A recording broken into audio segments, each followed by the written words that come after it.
The throne room of the Silver Moon Kingdom fell silent as Alpha King Caden's voice echoed through the marble halls, his command absolute and terrifying in its certainty.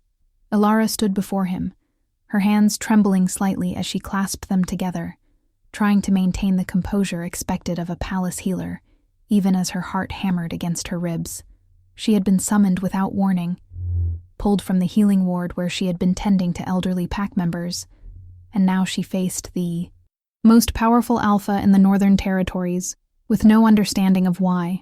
Caden's eyes, silver like moonlight on water, fixed on her with an intensity that made her wolf whimper and press close to her consciousness, seeking comfort. He was magnificent and terrifying in equal measure, his presence filling the massive room until it felt as though the very air bent to his will. The other council members stood in shadows along the walls, their faces grave, and Ilara knew with sudden certainty that whatever was about to happen would change everything. The Alpha King descended from his throne with predatory grace, each step measured and deliberate, and Ilara forced herself not to retreat, even as every instinct screamed at her to submit, to lower her eyes, to show her throat in the traditional Omega gesture of deference. But she had learned long ago that showing too much weakness invited exploitation. So she kept her chin level and met his gaze as respectfully as she dared.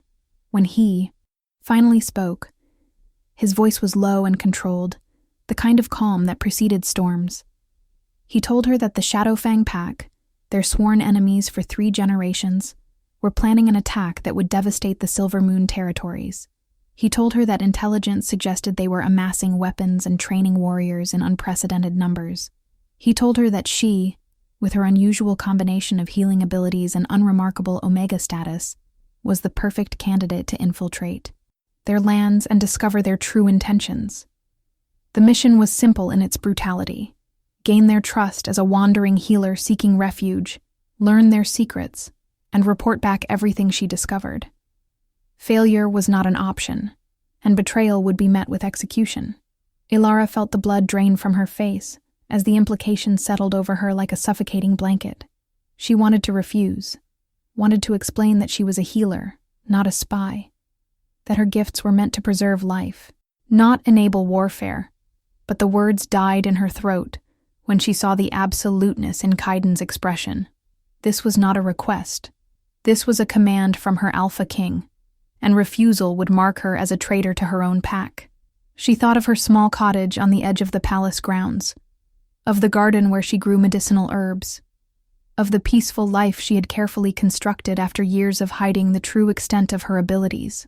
All of it felt suddenly fragile, as temporary as morning mist. When she finally nodded her acceptance, Caden's expression shifted into something that might have been satisfaction or relief, though it vanished so quickly she could not be certain. He dismissed the council with a gesture and approached her more closely, close enough that she could smell cedar and winter storms on his skin, close enough that her wolf stirred with confused recognition that she quickly suppressed. He told her she would leave at dawn, that she would carry nothing, that could identify her as Silver Moon, and that a guard would check in with her monthly at the border to receive her reports. Then he did something unexpected. He reached out and touched her chin, tilting her face up to meet his eyes fully. And for just a moment, something flickered in those silver depths that looked almost like regret. The journey to Shadowfang territory took 5 days of hard travel through increasingly wild lands where the forest grew dense and ancient, where the paths were unmarked and treacherous. Ilara traveled alone as instructed, carrying only a small pack with basic supplies and her healing tools, the wooden case worn smooth from years of use. She had left behind everything that mattered, every connection to home, stepping into a role she had never wanted and did not know how to play. The closer she got to the border, the more her anxiety grew, manifesting in sleepless nights and a constant churning in her stomach that no amount of calming herbs could settle. She practiced her story obsessively, the tale of a healer cast out from a small pack for refusing an unwanted mate bond, seeking sanctuary and a fresh start. It was close enough to truth that the lies came easily, though the deception still tasted bitter on her tongue. When she finally crossed into Shadowfang lands, marked by ancient stone cairns that hummed with old magic, She felt the shift immediately. The air was different here, charged with a wild energy that made her skin prickle and her senses heighten. These were not the carefully cultivated territories of Silvermoon, with their ordered hierarchy and rigid traditions. This was something older, more primal. And despite her fear, Elara felt a strange pull toward it. She was discovered within hours by a border patrol. 3 massive warriors who materialized from the forest like shadows given form, their eyes gleaming amber in the fading light. Elara had prepared for this moment, had rehearsed her frightened Omega demeanor until it became second nature, and she let herself tremble as they surrounded her, let her voice shake as she explained her presence. The largest of the warriors, a scarred male with gray streaking his dark hair, studied her with suspicious eyes that missed nothing, and Elara knew her life balanced on the edge of his decision. He asked questions that probed for inconsistencies, his tone neither kind nor cruel, but absolutely thorough. And she answered with careful half-truths that painted her as harmless and desperate. After what felt like hours but was likely only minutes, he made a decision that would alter the course of everything. He told her that Alpha Darius would decide her fate, but that Shadowfang did not turn away those seeking genuine refuge. They escorted her deeper into their territory, through forests so thick the canopy blocked the sky, until they reached a settlement that took her breath away with its raw beauty. The Shadowfang compound was built into the landscape rather than imposed upon it, with structures that seemed to grow organically from the earth and stone, connected by paths that followed the natural contours of the land. It was so different from the formal architecture of Silvermoon that Elara felt disoriented, as though she had stepped into another world entirely. The pack members who watched her arrival were equally striking, lean and fierce, with eyes that held the wildness of true predators, yet she saw none of the cruelty she had been taught to expect. From the enemy, children played in courtyards under the watchful eyes of elders. Warriors trained in open spaces with a discipline that spoke of deep respect rather than fear. Women walked with their heads high, their voices carrying authority as they directed daily activities. Everything Caden had told her about Shadowfang being savage and lawless seemed suddenly hollow, a narrative that did not match the reality unfolding before her eyes. She was taken to a simple dwelling and told to wait, and in the silence that followed, Elara felt the first stirrings of doubt about the mission she had been sent to complete. Alpha Darius arrived as the sun set, painting the sky in shades of crimson and gold that seemed to set the world on fire. He was nothing like Kaiden, though his power was no less evident. Where the Silvermoon King was cold precision and controlled fury, Darius radiated a warmth that seemed to fill the space around him, his presence commanding without being oppressive. He was tall and broad-shouldered, his dark hair falling to his shoulders, his eyes a startling green that seemed to see straight through every defense she had constructed. When he spoke, his voice was deep and measured, asking the same questions the Border Patrol had posed, but with a gentleness that made the lies even harder to maintain. Elara repeated her story, adding small details she had crafted during the journey, and watched his expression carefully for any sign of disbelief. Instead, she saw something that made her chest tighten with unexpected emotion. She saw compassion. He told her that Shadowfang had sheltered many who fled difficult situations, that a healer's skills were always valued, and that she would be given a trial period to prove her intentions were genuine. He assigned her to work with their head healer, an elderly woman named Mira, who had tended the pack for over 50 years, and told her that she would be watched but not imprisoned. As he turned to leave, he paused, and looked back at her with an expression she could not quite read. He said that he hoped she would find peace in Shadowfang, that sometimes the family we choose is stronger than the one we are born into, and the words struck something deep inside her that she quickly pushed away. If you are enjoying this story, please take a moment to like this video and share your thoughts in the comments below. Your support helps us bring you more incredible tales of supernatural romance and unexpected destiny. The first week passed in a blur of careful observation and cautious integration into pack life. Mira proved to be a demanding but patient teacher, showing Elara the Shadowfang methods of healing that incorporated wild herbs and old magic in ways the Silver Moon healers had long abandoned in favor of more controlled, predictable techniques. Alara found herself fascinated despite her mission, absorbing knowledge that made her own abilities sharper and more nuanced. She took mental notes of everything as Caden had commanded, mapping the compound layout, counting warriors, observing training schedules and patrol patterns. Yet, with each passing day, the information felt less like intelligence gathering and more like a betrayal of people who were showing her genuine kindness. The pack members were welcoming once they accepted her presence, sharing meals and stories, including her in their daily rhythms with an ease that made her heart ache. There was laughter here, real and unforced, and a sense of community that Silver Moon's rigid hierarchy had never quite achieved. Children ran freely, their joy uncomplicated and pure, and Alara found herself drawn to them with a protectiveness that had nothing to do with her mission. It was during her second week that she first heard about the sickness. Mira mentioned it casually while they were preparing wound salves, her weathered hands moving with practiced efficiency as she ground herbs in a worn mortar. She said that several children had fallen ill with a mysterious ailment that resisted all conventional treatments, their small bodies racked with fever and strange seizures that left them weaker with each passing day. The best healers in Shadowfang had tried everything they knew, combining traditional remedies with experimental approaches, but nothing slowed the progression of the disease.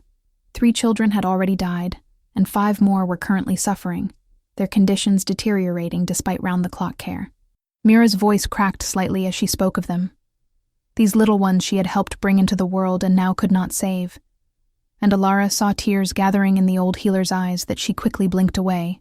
The desperation in her voice was raw and real, and Alara felt something shift inside her chest, a pulling sensation that had nothing to do with duty to her king, and everything to do with the healer's oath she had taken years ago to preserve life wherever she found it suffering. Against every logical thought, against every warning her cautious mind could conjure, Alara asked to see the sick children. Mira looked at her with surprise, and something that might have been hope, leading her to a separate building that had been converted into an isolation ward. The moment Alara stepped inside, she knew with absolute certainty what she was facing, and the knowledge turned her blood to ice in her veins.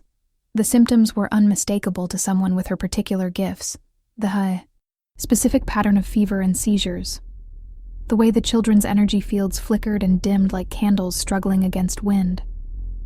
This was not a natural disease at all. This was poisoning, deliberate and methodical, administered in doses carefully calculated to mimic illness while avoiding obvious detection. She had seen it once before years ago when a rival pack had attempted to weaken Silvermoon's alpha line by poisoning the air. She had been young then, her abilities still developing, but she had recognized the signs and saved the child's life through a combination of herbal antidotes and energy work that drew the toxins from his system. The memory surfaced with crystal clarity, and with it came a terrible realization that she tried desperately to push away. The children lay in small beds arranged in neat rows, their parents keeping vigil beside them with faces etched in grief and exhaustion. Alara moved between them slowly, her healer's senses extended, confirming what she already knew with each examination. The poison was sophisticated, designed to be undetectable by normal means, breaking down into components that mimicked natural illness. But to her unique perception, trained by years of studying energy flows and cellular disruption, it was obvious. She could see the way the toxin clung to their small systems, slowly destroying them from within, and she knew with sickening certainty that without intervention every single child in this room would be dead within a month. The question that paralyzed her was not whether she could help them. She absolutely could. The antidote was complex, but within her capabilities, requiring rare herbs and intensive energy work that would drain her completely but would save their lives. The question was whether she should. Caden had sent her here to gather intelligence, not to interfere with Shadowfang's internal affairs. If she saved these children, she would be directly contradicting her mission, potentially compromising her position and the information she was supposed to be collecting. More than that, a terrible suspicion was beginning to form in her mind, one she did not want to examine too closely, because of where it might lead. That night, Alara did not sleep. She lay in the small room she had been given, staring at the ceiling as her mind warred with itself in an endless circular argument. Duty demanded she remain focused on her mission, that she remember these people were enemies of her pack, that whatever happened to their children was not her concern. But her healer's oath was absolute in its simplicity. She had sworn to preserve life, to ease suffering wherever she encountered it, to use her gifts in service of healing regardless of politics or personal cost. These were children, innocent of whatever conflicts raged between their elders, dying slowly from poison that she alone seemed able to identify and treat. How could she stand by and watch them suffer when she had the knowledge and ability to save them? The question tormented her through the long, dark hours, pulling her in directions that felt impossible to reconcile. By the time dawn light began filtering through her window, Alara had made a decision that she knew would change everything. She would save the children, in secret if possible, and deal with the consequences when they came. Some things were more important than loyalty to kings or kingdoms. Some things were more important than her own. Survival. She began the next morning by carefully questioning Mira about the children's symptoms, framing her inquiries as academic interest and desire to learn. The old healer was more than willing to discuss every detail, desperate for any insight that might help, and Alara absorbed the information while her mind raced through treatment protocols. She would need specific herbs, some common enough to request without suspicion, but others rare enough that obtaining them would require careful maneuvering. She would need access to the children during quiet hours when fewer people were present to witness her working. Most critically, she would need to disguise what she was doing as conventional treatment, so that when the children began improving, it would not raise immediate questions about how or why. The logistics were daunting, but Alara had always been resourceful, and desperation sharpened her creativity. She spent the day helping Mira with routine healing work, while mentally cataloging every herb and tool available in the Shadowfang stores, identifying what she had, and what she would need to gather from the wild forests that surrounded the compound. Over the following week, Alara worked with meticulous care to assemble everything she needed. She volunteered for foraging expeditions, ranging into the forest to collect mushrooms and roots that grew in deep shade, returning with baskets full of seemingly ordinary plants that included the rare specimens essential for her antidote. She spent her evenings in the healing ward with the sick children, ostensibly learning from Mira, but actually beginning the slow process of purging the poison from their small bodies. The work was exhausting in ways that went beyond physical fatigue, requiring her to channel her own life energy into theirs, creating pathways for the toxins to exit their systems without causing additional damage. She had to work slowly, incrementally, making tiny improvements that would not be immediately obvious, but would gradually reverse the progression of their illness. Each session left her drained and shaking, barely able to walk back to her room. But she saw the results in the subtle brightening of their energy fields, the slight decrease in fever, the moments when their breathing came easier. Mira noticed the improvements first, her experienced eyes catching changes that the parents were too close to see clearly. She remarked that the children seemed more stable, that perhaps the latest combination of herbs was finally having an effect, and Alara carefully encouraged this interpretation while continuing her secret work. She knew she was playing a dangerous game, that eventually someone might question how conventional treatments were suddenly succeeding after months of failure. But she pushed the worry aside and focused on keeping the children alive. The poison was particularly concentrated in the youngest child, a 4-year-old boy named Finn, who was Alpha Darius's son, and Alara found herself spending extra time with him, working with fierce determination to pull him back from the edge of death that had been claiming him inch by inch. His mother had died in childbirth, making Darius both father and mother to the boy, and the grief in the Alpha's eyes when he visited his dying son was enough to break the hardest heart. It was during one of these late-night healing sessions that Alara made a critical mistake. She had been so focused on drawing poison from Finn's small body, her hands glowing with the soft golden light of her healing energy, that she did not hear the door open behind her. She did not realize she was no longer alone until a voice, deep and sharp with shock, demanded to know what she was doing. Alara spun around to find Alpha Darius standing in the doorway, his eyes fixed on her illuminated hands and the visible streams of dark energy she was pulling from his son's chest. For a frozen moment they stared at each other. Ilara with her secret exposed, and Darius with an expression that cycled rapidly through shock, confusion, and dawning understanding. She waited for his fury, for the accusations of witchcraft or dark magic, for the guards to be called and her execution ordered. Instead, Darius stepped fully into the room and closed the door quietly behind him. His voice when he spoke was controlled, but she could hear the tremor beneath it, the desperate hope of a father who had been watching his child die, and suddenly saw the possibility of salvation.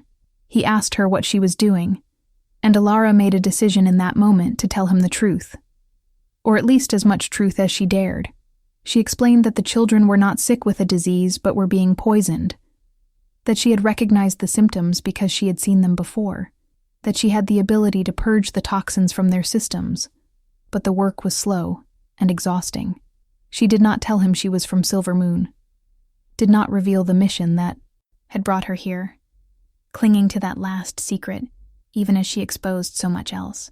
Darius listened without interrupting, his green eyes never leaving her face. And when she finished, he asked the question she had been dreading. He asked why she had not told anyone, why she was working in secret, and Ilara struggled to find an answer that was not a complete lie. She said that her healing abilities were unusual and had made others uncomfortable in the past, that she had learned to hide what she could do to avoid suspicion and fear, that she had not been certain the Shadowfang pack would accept methods they did not understand. It was true enough, though it omitted the larger truth of her deception, and Darius studied her for a long moment before nodding slowly. Subscribe to our channel to follow Ilara's impossible journey and discover whether love and healing can bridge the divide between enemy kingdoms, or if the secrets she carries will destroy everything she has come to cherish. What happened next surprised Ilara more than anything else in this already shocking night. Instead of demanding she leave or questioning her further, Darius asked if she could save his son. The vulnerability in his voice was absolute and raw, the question of a father rather than an alpha. And Ilara felt her heart crack at the naked hope and fear in his expression. She told him honestly that she believed she could, that she had already made significant progress, and that with continued treatment Finn would recover, though it would take time and considerable effort. Darius closed his eyes for a moment, his shoulders sagging as though a massive weight had been lifted. And when he opened them again, there were tears tracking down his cheeks that he made no effort to hide. He thanked her with a sincerity that made her want to weep, and then he asked what she needed from him. Ilara requested time alone with the children each night to continue her work undisturbed, access to whatever herbs or materials she might require, and his silence about the true nature of her abilities. Darius agreed without hesitation, adding that he would personally ensure she had everything necessary and that no one would disturb her healing sessions. He paused at the door before leaving, looking back at her with an expression of profound gratitude and something else she could not quite identify. He told her that Shadowfang would be forever in her debt, that she had given him back his son and hope for his pack's future, and that she would always have a home among them, regardless of where she had come from or what secrets she might carry. Over the following month, the children's recovery progressed steadily under Ilara's careful treatment. Color returned to their cheeks, their fevers broke and did not return, their energy returned in small increments that grew into genuine vitality. The pack celebrated each improvement with joy that was infectious, and Ilara found herself swept up in their happiness despite the growing weight of her deception. Mira praised her endlessly, attributing the success to the new herbal combinations they had tried, never suspecting the true source of the healing. The parents of the sick children treated Ilara with reverence that made her deeply uncomfortable, bringing her gifts and thanks that felt like accusations of her unworthiness. Darius kept his word about protecting her secret, though she often felt his eyes on her during pack gatherings, a thoughtful expression on his face that suggested he was seeing beneath the surface she presented to a truth she had not yet shared. The monthly report to Caden's guard approached with dread, pooling in Ilara's stomach like cold lead. She had gathered the intelligence she was supposed to collect, had mapped the compound, and noted the warriors, and observed the training protocols. But she had also saved the lives of Shadowfang children. had integrated herself into their community in ways that went far beyond her mission parameters, and most damningly had begun to see the narrative she had been fed about these people as propaganda rather than truth. When she met the guard at the designated border location, a grim-faced warrior named Garrett, who served the Alpha King with unwavering loyalty, she handed over her written report with hands that shook slightly. Garrett read it quickly, his expression darkening with each line, and when he looked up at her, his eyes were cold with accusation. He said that Caden would be displeased with how little concrete intelligence she had gathered about Shadowfang's alleged war preparations, that her observations suggested a peaceful community rather than an enemy preparing for attack, and that she needed to dig deeper and find the proof of their hostile intentions. Ilara felt something harden inside her chest at his words, a crystallization of doubts that had been forming since she arrived. She asked Garrett directly what evidence Caden had of Shadowfang's war plans, what intelligence had prompted this infiltration mission, and the guard's hesitation told her everything she needed to know. He said that the Alpha King's sources were reliable and beyond question, that she needed to trust in her sovereign's wisdom and complete her mission, but the words rang hollow and rehearsed. Ilara pushed harder, her healer's instinct for reading people telling her that Garrett himself was uncertain, and finally, he admitted that the intelligence came from the Silvermoon Council, from advisors who had served the kingdom for generations. Something clicked into place in Ilara's mind with terrible clarity. The poison affecting the Shadowfang children was sophisticated, requiring knowledge of rare toxins and access to specific ingredients that were not readily available. It would have required someone with connections, resources, and motivation to destabilize Shadowfang while making it appear natural. Someone who would benefit from ongoing conflict between the two kingdoms. Someone on the Silvermoon Council. The realization hit her like a physical blow, stealing her breath and making her vision narrow to pinpoints. She thought of the council members who had stood in shadows during her mission briefing, their faces grave and voices encouraging war. She thought of how convenient it was that Shadowfang children began dying just as Caden was being pushed toward aggressive action.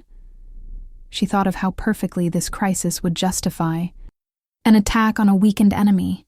The pieces assembled themselves into a picture so ugly she wanted to reject it.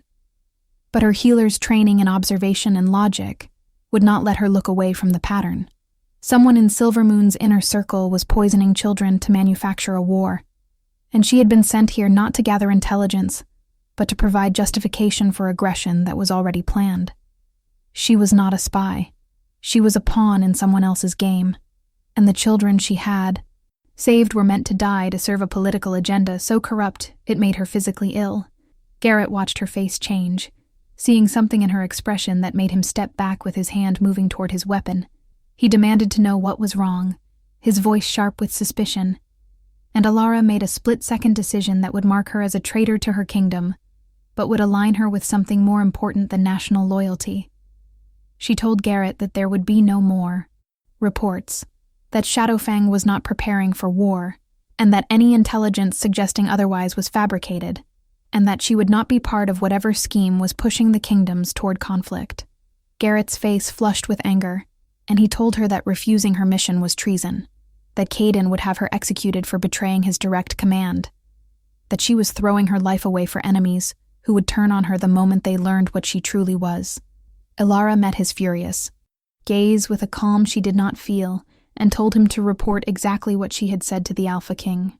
She said that if Caden wanted to execute her for choosing to save innocent lives over perpetuating a manipulated war, then she would face that consequence. She turned and walked back toward Shadowfang territory without looking back, half expecting Garrett to attack her from behind. But he let her go with a string of curses that faded as distance swallowed them. The walk back to the Shadowfang compound felt both eternal and too short, giving Ilara time to process what she had done, but not enough to prepare for what would come next. She had openly defied the Alpha King, had abandoned her mission and declared her loyalty to the enemy, and there would be consequences that would likely end in her death. But beneath the fear was a strange sense of peace, a rightness that came from finally aligning her actions with her values, rather than compartmentalizing herself into obedience. She thought about the children who were recovering, about Finn's laughter that had returned like music after weeks of silence, about the way the Shadowfang pack had welcomed her with genuine warmth. She thought about Darius, and the trust he had shown her despite his suspicions, the way he had protected her secret and supported her work without demanding explanations she could not give. Whatever happened now, she had chosen correctly, had chosen healing over harm and truth over loyalty to a throne that might be built on manipulation and lies. She did not expect what greeted her return. As she entered the compound, warriors surrounded her with weapons drawn but expressions conflicted, and she was escorted directly to the Alpha's residence with more ceremony than hostility. Darius was waiting in his private study, and his face was grave in a way that made her heart sink. Before she could speak, before she could begin to explain or defend herself, he told her that he knew she had been sent from Silvermoon as a spy, knew that her story of being a refugee was a lie, knew that she had been gathering intelligence about his pack for weeks. Alara felt the blood drain from her face, her mind racing to understand how her cover had been compromised, and Darius must have seen the panic, because he raised a hand to forestall her words. He explained that one of his warriors had spotted her meeting with the Silvermoon guard at the border, had observed the exchange and reported back, and that Darius had been waiting to see what she would do next before confronting her. The betrayal on his face cut deeper than any blade could have, the disappointment and hurt in his green eyes making Alara want to collapse under the weight of her deception. She expected fury and accusations, expected to be imprisoned or executed or at minimum banished back across the border to face Caden's wrath. Instead, Darius asked her a question that broke through all her defenses with its simple directness. He asked her why. Why had she saved his son if she was here as an enemy? Why had she healed the other children when doing so served no intelligence-gathering purpose? Why had she defied her own king to protect Shadowfang, when everything about her mission should have made her see them as expendable? Alara felt tears streaming down her face as she tried to answer, the words tumbling out in a confession that held nothing back. She told him about the poison and her realization that it was deliberately administered, about her growing suspicion that someone in Silvermoon's council was manufacturing the crisis to justify war, about her decision at the border to refuse further participation in a scheme that required children to die for political gain. Darius listened without interrupting, his expression shifting through a complicated series of emotions that she could not fully read. When she finished, drained and shaking and certain she had just sealed her own fate, he did something that stunned her into silence. He stepped forward and pulled her into his arms, holding her gently as she broke apart into sobs that came from somewhere deep and wounded inside her chest. He told her that he believed her, that her actions over the past weeks had shown him her true character more clearly than any words could, and that saving his son and the other children had proven where her real loyalties lay. He said that he had suspected for some time that the tensions between Silvermoon and Shadowfang were being artificially maintained by outside forces, that there had been too many convenient incidents and provocations over the years that seemed designed to prevent peace talks from gaining traction. He admitted that he had been gathering his own intelligence about Silvermoon, trying to understand who was truly driving the conflict, and that Alara's information about council involvement aligned with patterns he had been observing. What neither of them knew in that moment was that the situation was far more complex and dangerous than either could imagine. Back in Silvermoon, Caden had received Garrett's report of Alara's defection with a rage that shook the palace walls. But beneath the fury was something else, something that had been building in him since the moment he sent her away. He had felt it growing stronger each day, an inexplicable pull toward the Omega healer he had dispatched on what he told himself was a necessary mission. His wolf had been restless and aggressive, pacing endlessly inside his mind, and in quiet moments he found himself thinking about silver eyes and the scent of healing herbs. He had dismissed it as stress from the impending conflict with Shadowfang, as the weight of kingship pressing on him in new ways, but Garrett's report shattered that denial with brutal efficiency. The moment the guard described Alara's defiant stance at the border, the righteous anger in her voice as she refused to be part of manufacturing war, Caden felt the mate bond snap into place with a force that drove him to his knees. The realization that Alara was his destined mate, combined with the knowledge that she had chosen Shadowfang over him, over her own pack and kingdom, unleashed something primitive and possessive in Kaiden that overrode all rational thought. His wolf howled with rage and betrayal, demanding he go after her immediately, that he drag her back and make her submit to the bond she had apparently rejected. His human mind wrestled with fury at her defiance and a growing sick certainty that her accusations might be true. The council members who had provided the intelligence about Shadowfang's war preparations were the same advisors who had served his father and grandfather, men he had trusted implicitly since childhood.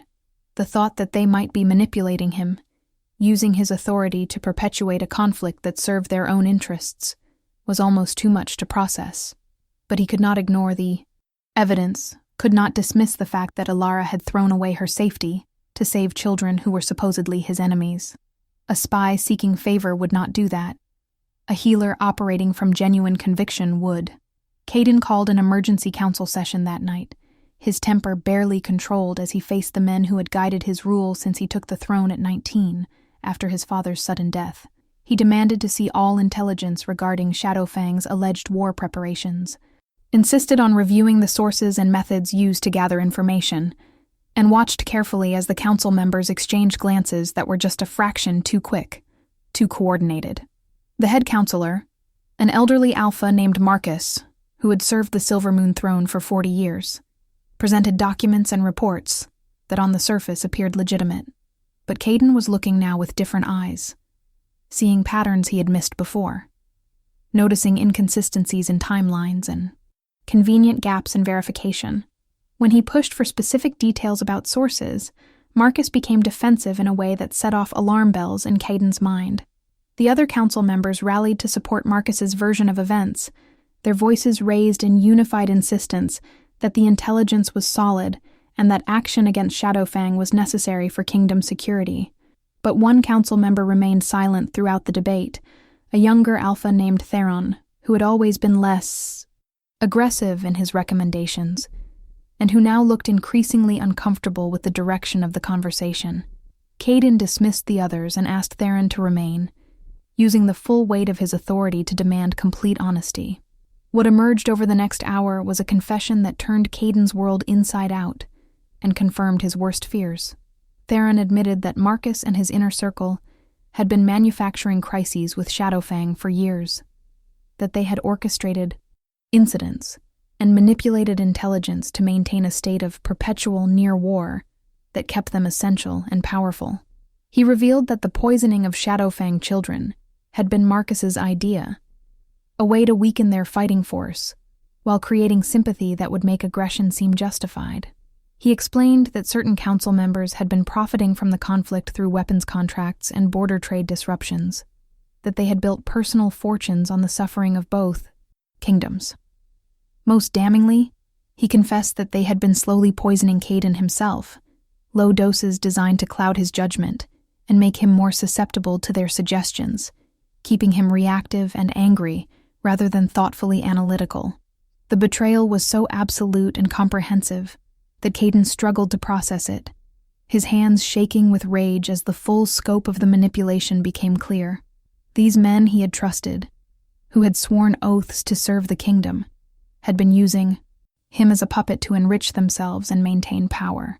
They had sent Alara into danger not to gather intelligence, but to provide cover for their schemes. And when she had shown integrity by refusing to participate, they had tried to eliminate the problem by turning him against her.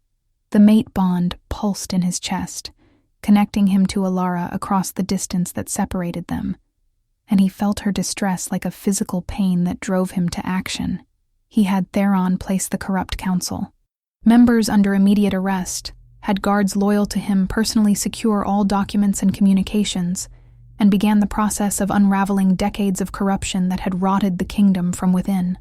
But even as he moved through these necessary steps with mechanical precision, his mind was consumed with thoughts of Alara, with the need to reach her and explain and beg her forgiveness for sending her into such a nightmare. Meanwhile, in Shadowfang territory, Alara was discovering that her confession had earned her not punishment, but protection. Darius had declared her under his personal safeguard, making it clear to the pack that anyone who threatened her would answer to him directly. The Shadowfang wolves accepted this with the same pragmatic flexibility that seemed to characterize their entire culture, recognizing that she had saved their children and that her information about Silvermoon's corruption was invaluable.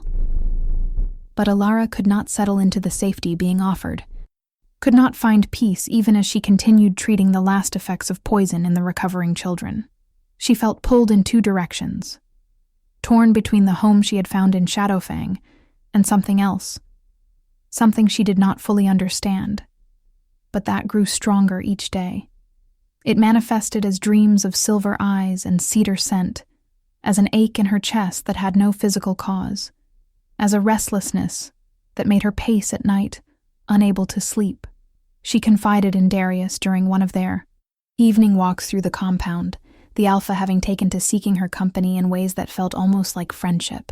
When she described the sensation of being pulled toward something unnamed, Darius stopped walking and looked at her with an expression that was knowing and sad in equal measure. He asked her if she had ever heard of mate bonds, those rare connections between wolves that transcended normal attraction and created an unbreakable link between souls. Alara knew the theory, but had never considered it might apply to her.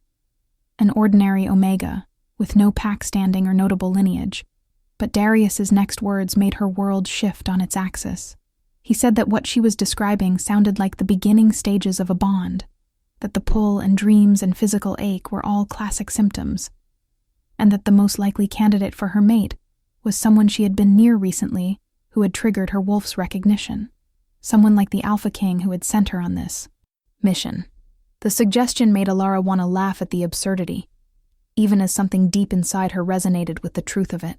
She remembered the moment Caden had touched her chin in the throne room, the way her wolf had stirred with confused recognition that she had suppressed. She thought about how his scent had seemed to linger in her memory, with unusual persistence, how she had caught herself wondering about him in quiet moments, despite her mission focus.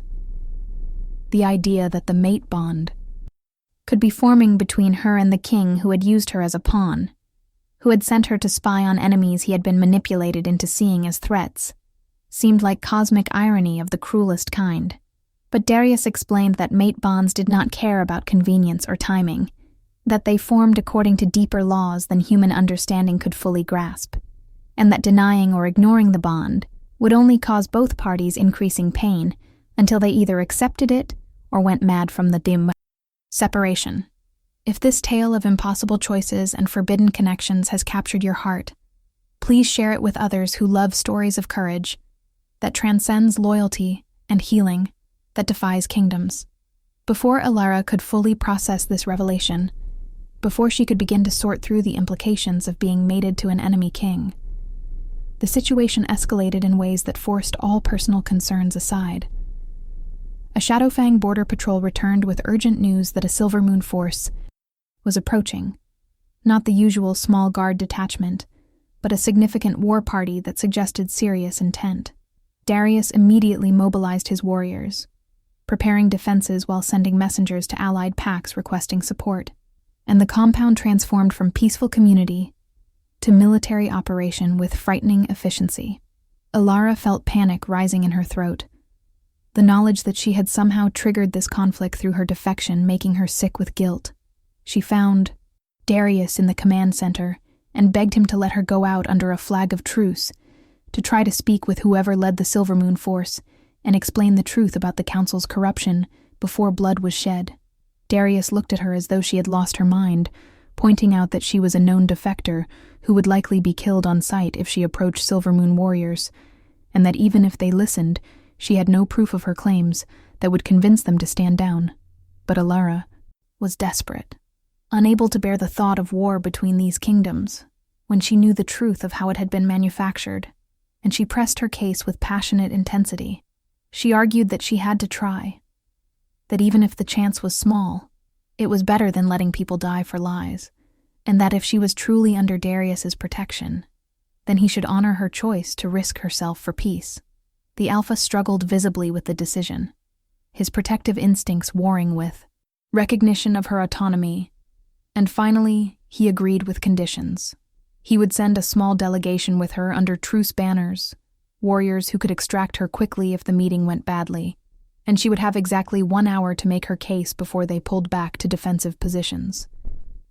The meeting was arranged for dawn in a neutral clearing between territories, and Alara spent the night preparing herself mentally for what might be her last acts if this went wrong. She wrote letters to be delivered if she died, thanking Mira for her teaching and Darius for his kindness and the children's parents for letting her be part of their recovery. She practiced what she would say, how she would present evidence she did not have, and convince people who had been conditioned to see her as a traitor. As the first light broke over the forest, she walked out toward the clearing with her heart hammering and her hands clenched to hide their trembling. The Shadowfang warriors accompanying her were tense and ready for violence, their weapons loose in their grips, and she could feel their skepticism about this entire endeavor radiating like heat. What she did not expect was to find Caden himself leading the Silvermoon force, his massive frame unmistakable even at a distance. The moment she saw him, the moment their eyes met across the space of churned earth and frost-covered grass, the mate bond roared to life with such intensity that Alara actually stumbled, nearly falling to her knees from the sudden, overwhelming connection. She felt everything he felt in that instant. The rage and betrayal and possessive need, all tangled together with something softer and more vulnerable that he was trying desperately to hide. She felt his wolf recognizing her as mate and claiming her as his, even as his human mind fought the implications. And beneath it all, threading through every other emotion like gold through stone, she felt his devastation at the corruption he had uncovered, and his desperate need to make things right. Caden had felt the bond complete the moment he saw Alara standing in the clearing, had experienced the same overwhelming rush of connection and recognition that nearly drove him to his knees. His wolf howled with joy and possessive satisfaction, even as his human side struggled with the complexity of the situation. She was his mate, his destined partner, the other half of his soul, and she had chosen to protect his enemies rather than obey his commands. The contradiction should have made him furious, but instead he felt something uncomfortably close to pride, the recognition that his mate had principles strong enough to defy even an Alpha King when she believed him to be wrong. He had come here intending to either retrieve her or ensure she was safely situated before dealing with the larger political crisis. But now, standing across from her with the mate bond singing between them, all his carefully constructed plans felt inadequate to the moment. Alara found her voice first, speaking clearly despite the chaos of emotions swirling through her. She told him about the poisoned children and her discovery of the toxins, about her growing conviction that the crisis had been manufactured to justify war, about her defection and choice to prioritize innocent lives over mission parameters. She explained what Darius had told her about patterns of manipulation over the years, convenient incidents that prevented peace negotiations. And she begged Caden to investigate his own counsel before leading warriors into a battle built on lies. Her voice shook with the effort of containing everything she felt, the mate bond making her hyper-aware of his every reaction. But she pushed through the overwhelm and laid out her case with healer's precision and passion. Caden listened without interrupting, his face an unreadable mask that gave away nothing. But through the bond, Alara could feel his inner turmoil and the way her words resonated with his own recent discoveries.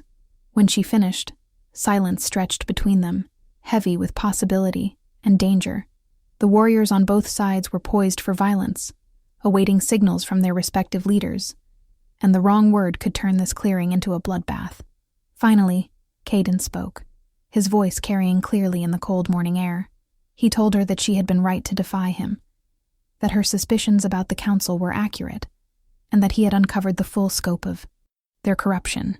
He explained about Theron's confession and the arrests he had ordered, about the evidence of decades of manipulation and manufactured crisis. He admitted that he had been a fool to trust his advisors without question, that he had allowed himself to be used as a weapon against people who should have been allies. Then he did something that stunned both the assembled warriors and Alara herself into shocked silence.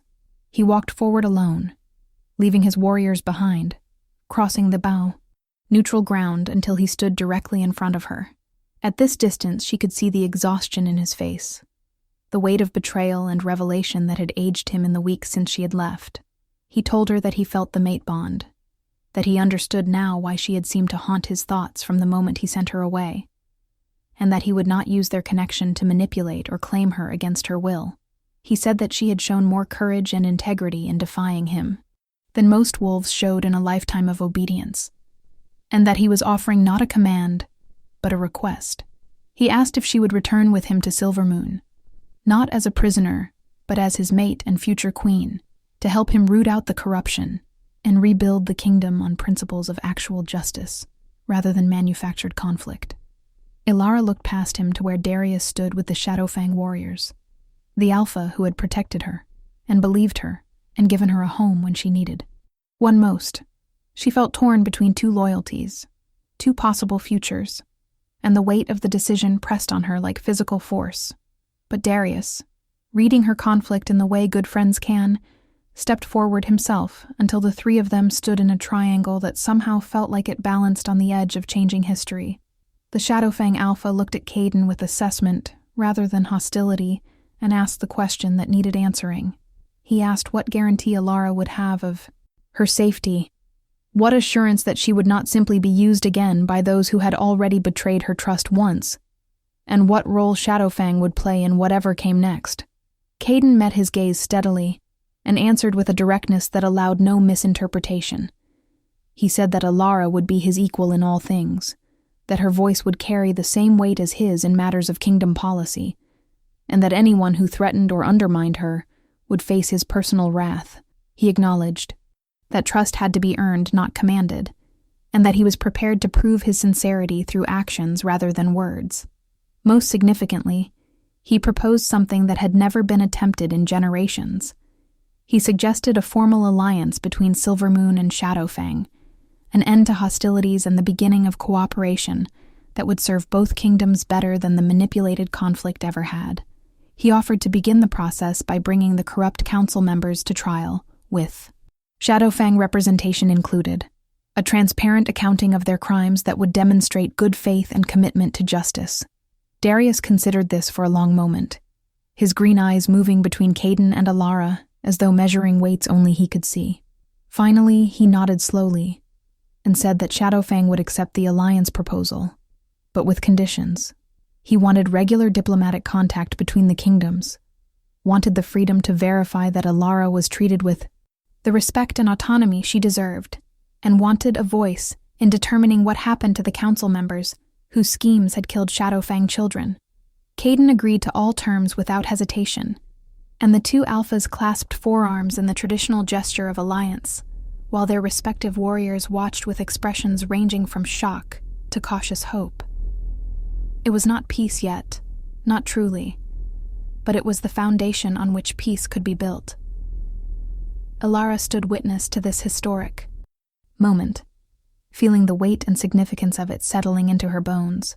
She had come to Shadowfang as a spy, and had instead become a catalyst for change she never could have imagined.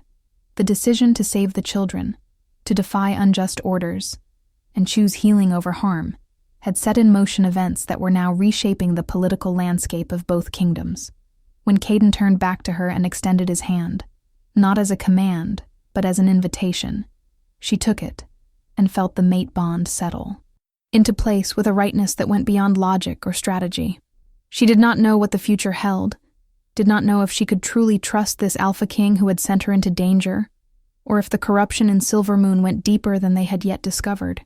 But she knew that she loved him despite everything, knew that the bond between them was real and powerful, and knew that together they might actually succeed in building something better than what had come before. The journey back to Silvermoon was unlike anything Ilara could have imagined. She rode beside Caden at the head of the combined force, Silvermoon and Shadowfang warriors traveling together for the first time in living memory, and the symbolic power of the image was not lost on anyone. They talked during the long hours of travel, really talked, sharing histories and perspectives that revealed how thoroughly both had been manipulated by those who profited from their enmity. Caden told her about his father's death, sudden and unexpected when Caden was barely an adult, and how he had leaned on the council's guidance because he felt unprepared for the throne.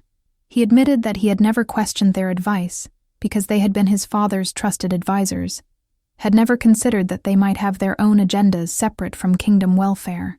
Elara shared her own history of hiding her abilities, of learning young that being different made you vulnerable, and how that had shaped her into someone who observed carefully and trusted slowly. They discovered commonalities that went beyond the mate bond, shared values about justice and healing, and the responsibility of power to protect rather than dominate. Caden was fascinated by her healing abilities, asking detailed questions about how they worked and what she had done to save the Shadowfang children. Elara found herself explaining techniques and theories she had never articulated before, and in teaching him she clarified her own understanding. He told her about reforms he wanted to implement, ways to make the kingdom government more transparent and accountable, and asked for her input with genuine interest in her perspective. She offered ideas drawn from what she had observed in Shadowfang's more flexible pack structure, suggesting ways to combine the best of both approaches. The conversations flowed naturally, despite the profound changes happening around them, and Elara began to see glimpses of the leader Caden could become if freed from corrupt influence. The corruption trials became a defining moment for both kingdoms, conducted with unprecedented transparency and joint oversight. The evidence Caden had gathered was extensive and damning, documenting decades of manipulation that had cost both kingdoms dearly in lives and resources. Marcus and his co-conspirators were stripped of their titles and possessions, sentenced to exile rather than execution at Elara's request, her healer's principle of preserving life extending even to those who had caused so much harm. The trials revealed networks of corruption that reached far beyond what they had initially suspected. But they also revealed wolves in both kingdoms, who had quietly resisted, and who now stepped forward to help rebuild. Theron was elevated to head of a reformed council with term limits and accountability measures built into its structure. Representatives from Shadowfang were given permanent seats in Silvermoon's government and vice versa, creating institutional connections that would make future manipulation much more difficult. Elara's role evolved organically from mate to partner to co-ruler in ways that felt natural despite their unprecedented nature. She established a healing academy that trained practitioners from both kingdoms, sharing knowledge and building relationships that transcended old enmities. She advised on policy matters with a perspective shaped by her experience in both territories, offering insights that neither kingdom alone could have generated. She worked with Caden to implement reforms that addressed the structural inequalities which had made Omegas like her vulnerable to exploitation, creating protections and opportunities that began shifting cultural attitudes.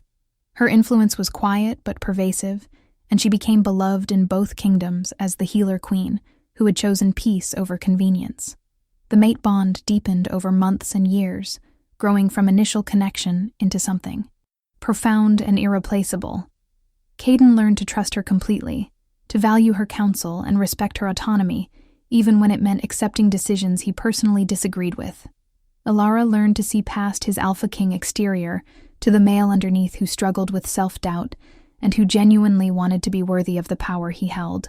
They challenged each other constantly, pushing each other toward better versions of themselves, and their relationship became a model for the kind of partnership that served kingdoms better than autocracy ever could. They had their conflicts and disagreements, moments when old wounds surfaced or when the weight of responsibility felt crushing, but they faced everything together with honesty that was sometimes brutal, but always ultimately healing.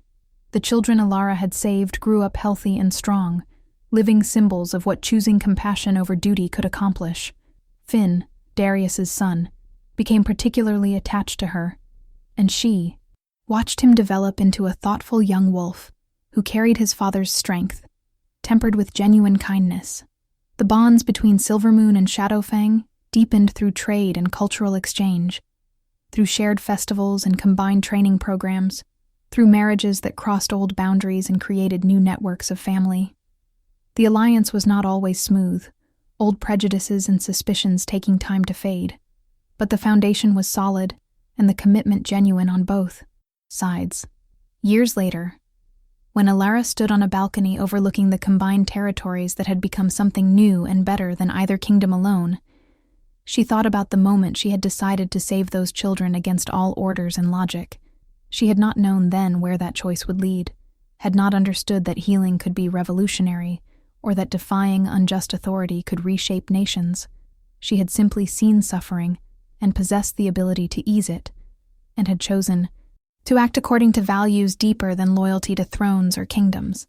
Everything else had flowed from that fundamental decision, cascading outward in ways she never could have predicted. Caden joined her on the balcony, sliding his arms around her waist and resting his chin on her shoulder, in the easy intimacy of long partnership, and she leaned back into his warmth with profound gratitude for the journey that had brought them here. The future stretched ahead with all its uncertainty and challenge, but Alara faced it with confidence born from experience. She had learned that true strength came not from following orders, but from following conscience. That healing was about more than treating bodies, but about mending societies and relationships and souls. She had discovered that love demanded growth and accountability, that mates could be partners rather than possessions, and that sometimes the greatest acts of loyalty were acts of defiance against systems that had lost their way.